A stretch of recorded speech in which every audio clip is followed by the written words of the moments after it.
You've probably heard about Schapellecorby, the Australian woman who is on trial in Bali, accused of trying to smuggle drugs. She was arrested when customs officers found a large quantity of marijuana in her luggage.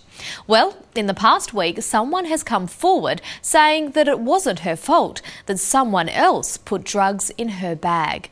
Sam looks at both sides of the case.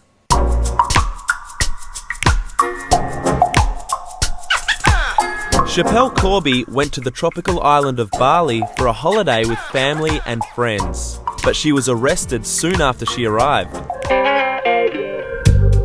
This huge bag containing about 4 kilograms of marijuana was found in the bag where Schapelle keeps her boogie board.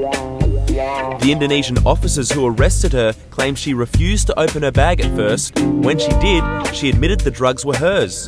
Schapelle says she didn't do this.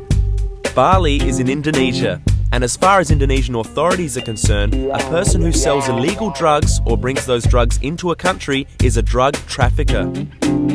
And even though Schapelle is an Australian, she must abide by the laws of the country she's in. In Indonesia, you can be put to death for drug trafficking.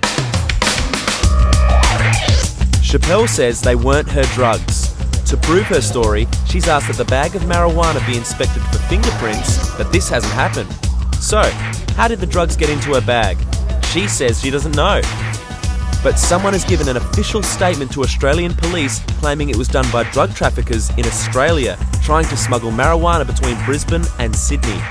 This person says the drugs were put in Schapelle's bag in Brisbane without her knowing, and they were supposed to be taken out when her bags reached Sydney.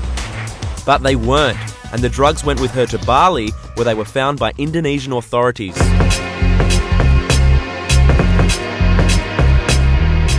Schapelle's court case has already started in Indonesia, and her lawyers will now have to prove she is innocent to the 3 judges who will decide what will happen to her.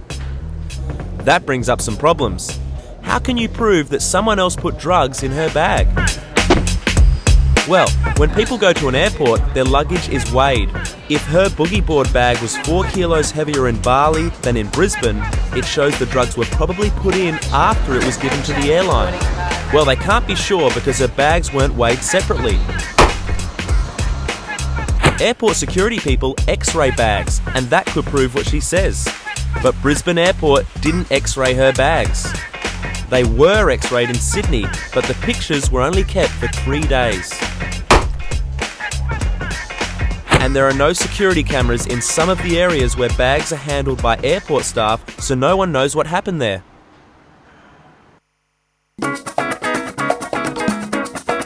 So, what happens to Schapelle now?